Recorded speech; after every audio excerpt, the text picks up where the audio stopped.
அனைவருக்கும் நற்பவி. அமைதிக்குள் ஒளிந்திருக்கும் மாபெரும் அதிசயத்தை பற்றி தான் இந்த வீடியோவில் வந்து பார்க்க போகிறோம். அதாவது ஒன்றுமே தெரியாதவனும் அமைதியாக தான் இருப்பான், எல்லாம் தெரிஞ்சவனும் அமைதியாக தான் இருப்பான். இது வந்து கிட்டத்தட்ட ரொம்ப ஒரு கன்ஃபியூஸ்டான ஒரு ஸ்டேட்டு. அதாவது இப்போ நம்மளை வந்து சூழ்ச்சி பண்ணி ஒருத்தவங்க கவுக்கணும்னு நினைக்கிறாங்கன்னா நம்மளோட ப்ளஸ் பாயிண்ட் என்ன மைனஸ் பாயிண்ட் என்னன்னு தெரிஞ்சால் அவங்க ஒரு சூழ்ச்சி பண்ணி பண்ணலாம்.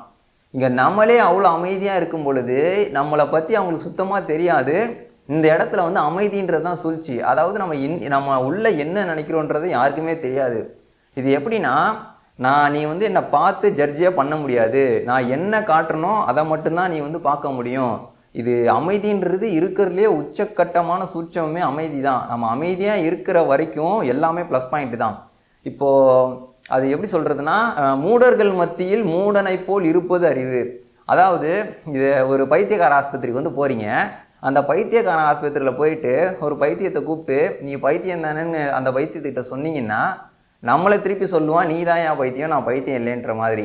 இப்போது அந்த பைத்தியத்துக்கிட்ட போய் நம்ம ஆர்கியூ பண்ணி ஜெயிக்கவே முடியாது. அது வந்து ஒரு நேரம் வரையும் ஆற்றல் வரையும் எல்லாமே வரையும்.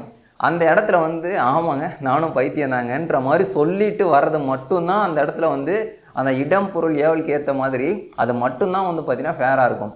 அதனால் வாழ்க்கையில் நிறைய இடத்துல வந்து பார்த்திங்கன்னா அமைதியாக இருந்தோம்னா சத்தியமாக தப்பிச்சிடலாம். இந்த அமைதின்றதே ஒரு ஆயுதம் மட்டும்தான். இந்த ஆயுதத்தை வந்து நம்ம கரெக்டாக பயன்படுத்தணும்னா அதாவது நம்மளை பற்றி நமக்கு தெரிஞ்சால் போதும். இப்போ இன்னும் சொல்லணும்னா, உங்கள் வீட்டில் ஒரு 1 கோடி ரூபா வந்து நீங்கள் வச்சுருக்கீங்க.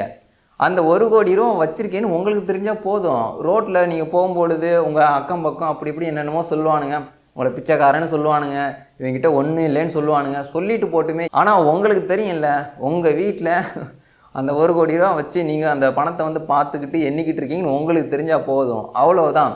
இங்கே வந்து நம்மளை வந்து எப்படிதான் ட்விஸ்ட் பண்ணி திருப்பி விடலான்ற மாதிரி தான் எல்லா விஷயமும் நடந்துக்கிட்டு இருக்கும். அதனால் இந்த அமைதி அப்படின்ற ஒரு விஷயத்தில் நீங்கள் வந்து இருக்கும் பொழுது நிறைய விஷயத்தில் வந்து பார்த்திங்கன்னா பல பிரச்சனைகள்லேருந்து நீங்கள் தப்பிச்சிக்கலாம்.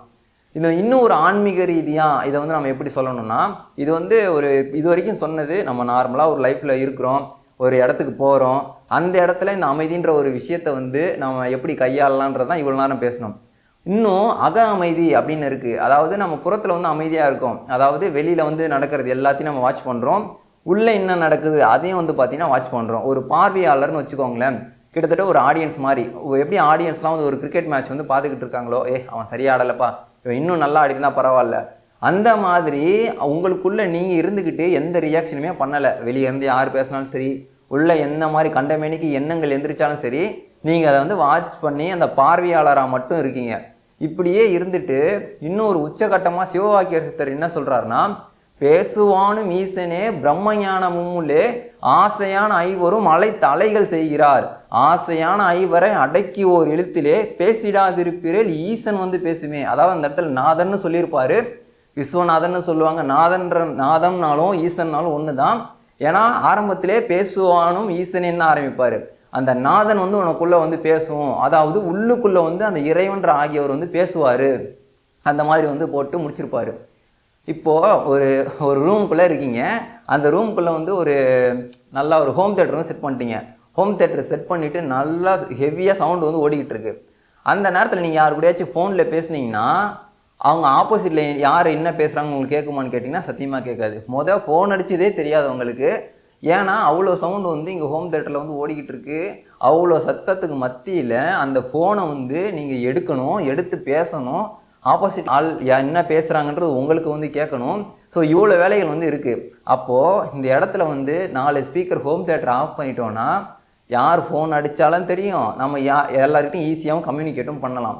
அவரும் அதே தான் சொல்கிறாரு, இந்த 5 புலன்கள் வந்து சேட்டை செஞ்சுட்டு அது வேணும் இது வேணும் அப்படி இப்படின்னு இருக்குது, எல்லாத்தையும் நீ அடக்கிட்டு அமைதிக்குள்ளே இருந்தன்னா உள்ளுக்குள்ளே அந்த நாதன் பேசுகிறது உனக்கு கேட்கும் அப்படின்னு சொல்கிறாரு. அதாவது பிரம்ம ஞானமே உனக்குள்ளே தான் இருக்குது, நீ அதை அமைதிக்குள்ளே தேடு அப்படின்ற மாதிரி அவர் சொல்கிறாரு.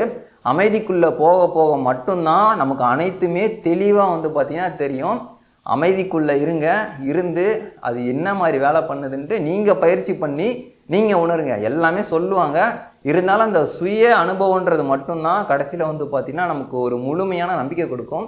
அமைதிக்குள்ளே இருங்க, நிம்மதியாக இருங்க. நன்றி.